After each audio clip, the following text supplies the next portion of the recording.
Teman-teman mahasiswa, kita sampai pada unit kedua dari kelas meta-analysis using open software and systematic review kita.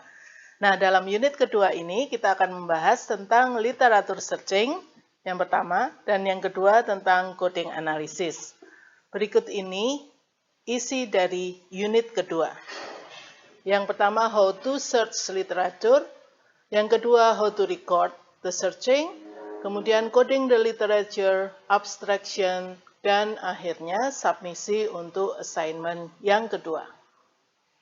Dari unit yang kedua ini, kita dapat menjawab pertanyaan berikut ini setelah selesai unit yang kedua.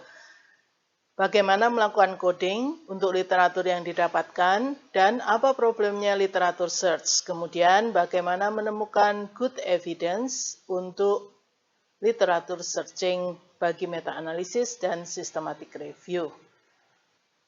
Seperti apa akses kita terhadap data atau studi literatur dari literatur-literatur yang sudah ada di publikasi maupun yang tidak. Coba kita lihat paparan berikut ini. Dalam publikasi, pada dasarnya data yang terhimpun seperti dalam infografik ini, hanya 31% hasil tersembunyi karena tidak terlaporkan. Sementara itu, hampir 24% terlambat pelaporannya. Berarti, dalam melakukan literatur searching untuk meta-analisis dan systematic review, kita memperoleh bias. Kita mendapatkan publication bias karena hal-hal di atas. Lihatlah pada grafik tersebut. Hanya sekitar 45% yang terlaporkan secara tepat. Jadi, meskipun kita melakukan meta-analisis, akan tetapi tetap akan ada bias dengan kurangnya pelaporan itu. Hal ini yang mendorong kita sebaiknya melakukan pencarian sampai ke level unpublished article. Bagaimana caranya? Kita dapat mencari di library atau bahkan dari pengarangnya langsung. Nah, diskursus pada published dan unpublished paper ini menjadi penting dalam meta-analisis dan systematic review. Meta-analisis dan systematic review berbasis pada sebanyak mungkin literatur yang dapat dikumpulkan. Jadi, mengumpulkan sebanyak mungkin artikel menjadi penting. Tidak saja yang signifikan secara statistik, tetapi juga yang tidak signifikan secara statistik. Statistical significance is just a convention, hanya suatu konvensi. Ia bukan sesuatu yang harus dalam suatu penelitian. Jadi inilah argumentasi mengapa kita juga perlu mengumpulkan unpublished artikel.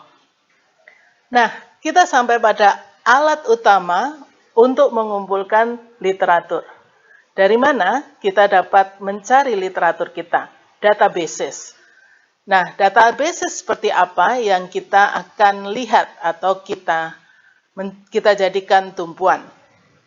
Database apa yang bisa dituju untuk menemukan literatur searching bagi meta-analisis dan systematic review. Perlu dilihat, ada banyak databases dan databases yang berkaitan dengan bidang masing-masing tentu ada spesifik. Nah, untuk itu teman-teman perlu menyadari apa saja databases yang dipakai dalam databases dalam bidang ilmu kalian. Untuk pembuatan record atau rekam jejak perlu dibuat seperti dalam slide berikut ini. Abstraksi detail dari rekam jejak dapat dilakukan dengan merekam nama databases, keywords, kriteria pencarian, tipe dokumen, jumlah dokumen yang ditemukan untuk direview, diikutsertakan ataupun dieksklusi dari studi, kemudian tanggal. Pada prinsipnya, teman-teman yang melakukan meta-analisis dan systematic review akan bekerja atau bertugas seperti seorang librarian. Nah, kita adalah record keeping itu tadi untuk tujuan menulis meta-analisis dan systematic review. Nah, berikut ini adalah contoh databases, tentu tidak terbatas pada databases ini saja, teman-teman perlu melihat dalam setiap bidang ilmu. Nah, yang disebutkan di sini pada umumnya digunakan oleh semua bidang. ada PsycInfo, PubMed, Scopus, Clinical Trials mungkin banyak digunakan untuk clinician, kemudian National and Institutional Databases, websites of journals, previous meta-analysis, jika studinya ada yang missing, kemudian data conferences, data dissertation, dan data ongoing project. Nah, berikutnya tentang keywords. Pembuatan keywords adalah langkah awal untuk melakukan pencarian dalam databases. Buatlah sejumlah keywords yang penting dan relevan. Siapkan synonyms atau padanan kata untuk setiap kata-kata itu. Catat setiap pencarian dengan kata kunci itu.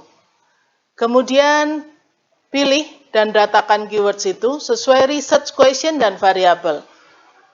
Kata kunci misalnya menggunakan self-control ketika kita mau menyelidiki tentang self-control, kemudian inhibition, inhibitory control, regulation, dan lain-lain, carilah sinonimnya. Gunakan tanda asterisk atau bintang sebagai ometer, misalnya inhibit bintang, itu berarti seluruh yang berkata inhibit akan masuk dalam pencarian itu diikuti dengan apapun di belakang inhibit. Kemudian datakan dengan rinci rangkaian keywords-nya.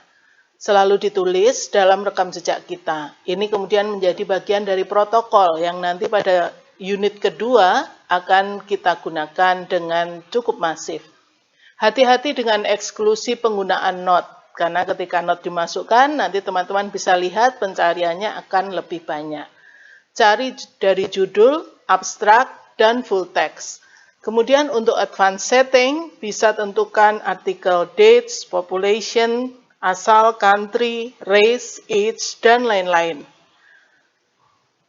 Librarian juga akan membantu, sangat membantu, karena mereka sudah mempunyai pengalaman yang memadai untuk literatur searching. Nah, perlu juga manajemen folder yang dihasilkan perlu di-record dengan baik, maka teman-teman ketika mencari tentu sudah memodali juga dirinya untuk bisa mempelajari bibliographic management. Misalnya Zotero, Mendeley, RefWorks, semua ini akan berguna untuk record keeping pencarian teman-teman dan kemudian nanti akan berguna untuk penulisan. Maka belajar dengan bibliographic management juga. Selanjutnya, pertanyaan yang menarik juga adalah grey literature. Bagaimana perlakuan kita terhadap grey lit? Apa sih maksudnya grey lit? Apakah kita memasukkan grey lit dalam meta-analisis dan systematic review kita? Jawabannya iya.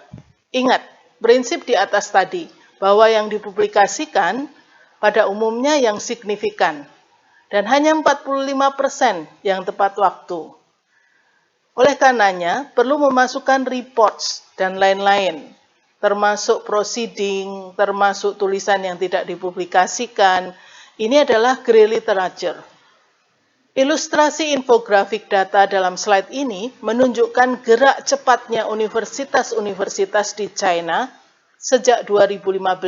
Dilihat dari naiknya kontribusi universitas-universitas itu dalam meningkatkan mutu sebagai universitas dunia.